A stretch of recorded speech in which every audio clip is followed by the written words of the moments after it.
1957 में शहद की मक्खियों पर एक तजुर्बा किया जा रहा था। इस तजुर्बे के दौरान एक छोटी गलती की वजह से बहुत बड़ी गड़बड़ हो गई। ये नोटिस किया गया कि तजुर्बे के बाद मक्खियां बहुत ज्यादा जारहाना और वहशी हो चुकी हैं। ऐसा मालूम हो रहा था कि अगर ये मक्खियां कंटेनर से बाहर आएं तो ये अपने रास्ते में आने वाली किसी चीज को भी नहीं छोड़ेंगी। और इसी दौरान वही हुआ जिसका सबको डर था। MK TV की वीडियोस में एक बार फिर से खुशामदीद। दोस्तों, ये वाकया ब्राजील के शहर रियो क्लारो की एक लेबोरेटरी में पेश आया था, जब डॉक्टर वारवेग मधुमक्खियों पर एक तजुर्बा कर रहे थे। क्योंकि यूरोपियन मक्खियों की शहद की पैदावार बहुत कम हुआ करती थी, इस वजह से डॉक्टर वारवेग इन मक्खियों का DNA तब्दील करना चाहते थे ताकि ये मक्खियां भी ज्यादा से ज्यादा शहद बना सकें। DNA में तब्दीली के लिए साउथ अफ्रीका से मधुमक्खियां मंगवाई गईं, जिनको यूरोपियन मक्खियों के साथ मिलाया गया। ये तजुर्बा एक लेबोरेटरी में किया जा रहा था, जहां एक कंटेनर में मक्खियों ने छत्ते बनाए हुए थे।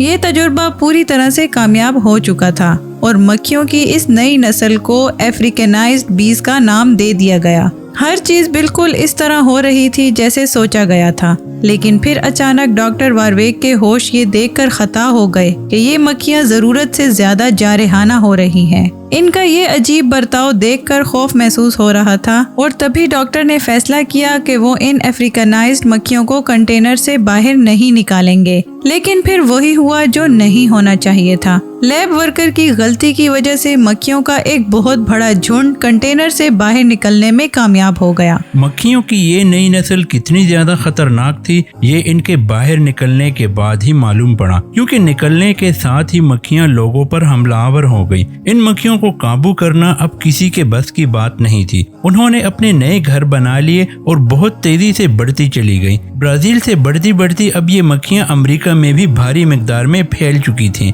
जो कि अभी तक 1000 से भी ज्यादा इंसानों को मौत की नींद सुला चुकी हैं। और इसी वजह से ही ये अफ्रीकनाइज्ड मक्खियां कातिल शहद की मक्खियों के नाम से भी पहचानी जाती हैं। देखने में ये ज्यादा काली होती हैं और दूसरी मधुमक्खियों के मुकाबले में काफी ज्यादा खतरनाक भी। 500 मीटर दूर से भी ये अपने छत्ते की तरफ बढ़ने वाले पर टूट पड़ती हैं और अगर उन्होंने किसी इंसान या जानवर पर हमला करने की ठान ली तो हैरत अंगेज तौर पर उसका आधा किलोमीटर दूर तक का भी पीछा करती रहती हैं। लेकिन दूसरी मधुमक्खियों की तरह ये अफ्रीकनाइज्ड मक्खियां भी इंसान को काटने के फौरन बाद ही मर जाती हैं। इन मक्खियों का डंक इंसान के लिए कितना खतरनाक होता है, आखिर डंक मारने के बाद ये खुद ही क्यों मर जाती हैं? ये जानने के लिए जरूरी है कि पहले हम ये जानें कि मक्खियां आखिर हमला करती ही क्यों हैं। सबसे पहले तो ये समझ लें कि मक्खियों की चाहे कोई भी किस्म हो, वो इंसान पर सिर्फ तब हमला करती हैं जब इनको खतरा महसूस होता है। नॉर्मल मधुमक्खियां तब हमला करती हैं जब कोई इनके छत्ते को हाथ लगाता है,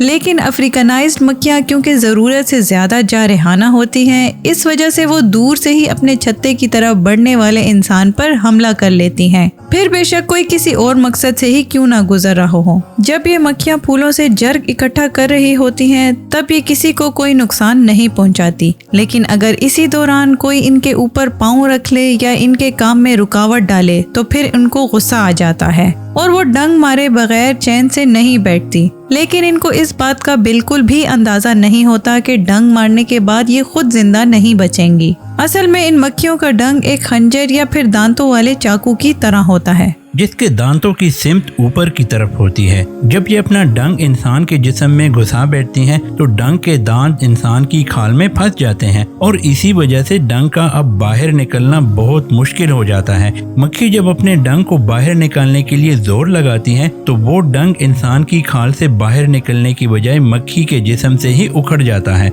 न सिर्फ डंक बल्कि मक्खी के पट्टे, आसाब और उनके निज़ाम इंहिज़ाम के कई हिस्से भी डंक के साथ ही अलग हो जाते हैं, जिसकी वजह से मक्खी का मौके पर ही मरना तय हो जाता है। वो लोग बहुत खुशनसीब होते हैं जिनको सिर्फ एक मक्खी ने डंक मारा हो, क्योंकि ये मक्खियां हमेशा झुंड बनाकर ही हमला करती हैं। अगर इनके छत्ते के पास से गुजरते हुए एक मक्खी ने भी आपको डंक मार लिया तो उसी वक्त पूरा झुंड वहीं पहुंच जाता है। लेकिन सवाल यह है कि आखिर दूसरी मक्खियों को पता कैसे चलता है कि हमला कहाँ और किस पर करना है। असल में जो शहद मक्खियां अपने छत्ते में जमा करती हैं वो इनके अपने खाने के लिए होता है। ये शहद मक्खियां अपने बुरे वक्त के लिए इकट्ठा करती हैं, खास तौर पर जब जर्ग का मौसम नहीं होता। अपने छत्ते की हिफाजत के लिए कई मक्खियाँ इसके आसपास बारी बारी पहरा देती हैं। जब कोई इंसान इनके इलाके के करीब आता है तो ये दूर से ही सूंघ लेती हैं, और अगर कोई एक भी मक्खी डंक मारने में कामयाब हो गई तो इसी दौरान इनके अंदर से एक केमिकल खारिज होता है जिसको फेरोमोन कहा जाता है। माहिरीन का मानना है कि जैसे ही फेरोमोन हवा में फैलता है तो ये वहाँ मौजूद तमाम मक्खियों के लिए अलार्म सिग्नल का काम करता है। वो तमाम मक्खियाँ जो इस वक्त ड्यूटी पर मौजूद होती हैं, फेरोमोन को सूंघती हुई फौरन इस इंसान पर टूट पड़ती हैं। इसी वजह से जब आपको कोई एक मक्खी डंक मारे तो फौरन इस जगह को छोड़ देना ही बेहतर होता है। मक्खियों का डंक इंसानों के लिए कितना खतरनाक होता है ये जान लेना भी बहुत अहम है। जब ये डंक इंसान के जिस्म में दाखिल होता है तो ये एक टॉक्सिन हमारे जिस्म में छोड़ जाता है जिसको मेल्टन कहा जाता है। इंसान का जिस्म फौरन इस मेल्टन से लड़ने के लिए खुद ब खुद काम करना शुरू कर देता है, जिसकी वजह से जिस्म का वो हिस्सा फौरन सूजकर लाल हो जाता है। असल में ये हमारे जिस्म का दिफाई तरीक़ाकार होता है जो मेल्टन से लड़ने के लिए जिस्म के इस हिस्से को सूजने पर मजबूर कर देता है। अगर तो डंक खून की रग के करीब लगता है तो वो खून में शामिल होकर पूरे जिस्म में फैलना शुरू हो जाता है, जिसके काफी खौफनाक नताइज भी हो सकते हैं। या अगर जिन लोगों को मेल्टन एलर्जी होती है इनकी हालत भी बिगड़ने के काफी ज्यादा इम्कान होते हैं। इसी वजह से अगर कभी आपको कोई शहद की मक्खी काट ले तो फौरन उसका डंक निकालना ना भूलें, क्योंकि जितनी देर तक डंक जिस्म के अंदर रहेगा वो मुसलसल अपना जहर जिस्म में पंप करता रहेगा। आइए अब जानते हैं कातिल मक्खियों के बारे में कुछ दिलचस्प फैक्ट। कातिल शहद की मक्खियाँ आम तौर पर एक बड़ा छत्ता बनाती हैं जिसमें 80,000 से ज्यादा शहद की मक्खियाँ होती हैं। ये मक्खियाँ परफ्यूम, चमकने वाली चीजें जैसा कि ज्वेलरी और सियाह कपड़ों पर फौरन हमला करती हैं। इनका डंक तो आमतौर पर मधु मक्खियों जैसा ही होता है, लेकिन ये अपना डंक सिर्फ 3 सेकंड में ही इंसान के अंदर उतारने की काबिलियत रखती हैं। एक मर्तबा जब इन मक्खियों का झुंड मचल जाए तो अगले 24 घंटों तक इनका गुस्सा ठंडा नहीं होता। कातिल मक्खियों के हमले की सूरत में इनसे जान छुड़वाने के लिए कम से कम 1 किलोमीटर दूर तक भागना जरूरी होता है। पानी के अंदर छुप जाने पर भी ये मक्खियाँ पानी के बाहर अपने शिकार का इंतजार करती हैं। उम्मीद है ये वीडियो भी आप भरपूर लाइक और शेयर करेंगे। आज के लिए इतना ही दोस्तों, नेक्स्ट वीडियो तक के लिए अल्लाह हाफिज।